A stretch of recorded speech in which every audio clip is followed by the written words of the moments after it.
ମୁଁ ଅମରେଶ୍ୱର ସାମାଜିକ କର୍ମୀ କେନ୍ଦ୍ରାପଡ଼ା। कौन कहे राहुल गांधी और प्रताप षडंगी ଭିତରେ जो आज मुंड फाटी बर्तमान मेडिकल ट्रिटमेंट कौन से पाइबे?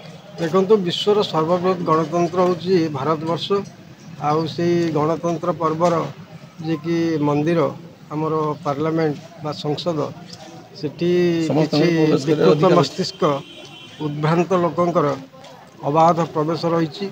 ସେଥିପାଇଁ ଜନସାଧାରଣ ହିଁ ମୁଖ୍ୟତଃ ଦାୟୀ, ଯାହାଫଳରେ ସଂସଦର ଗରିମା, ଗଣତନ୍ତ୍ରର ଯେଉଁ ମୂଲ୍ୟବୋଧ ସେ କ୍ରମଶଃ ହ୍ରାସ ପାଉଛି।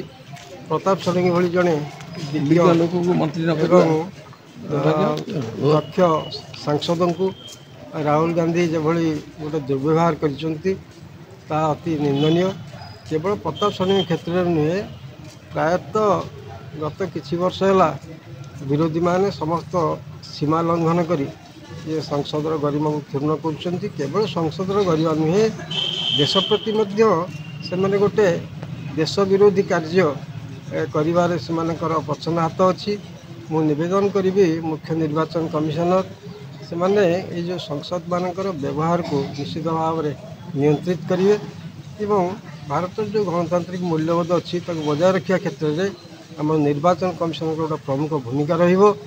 ଏଥିପାଇଁ ମୁଁ ପୁଣି ଥରେ ନିର୍ବାଚନ କମିଶନକୁ ଏଥିରେ ହସ୍ତକ୍ଷେପ କରିବା ପାଇଁ ନିବେଦନ କରିବି।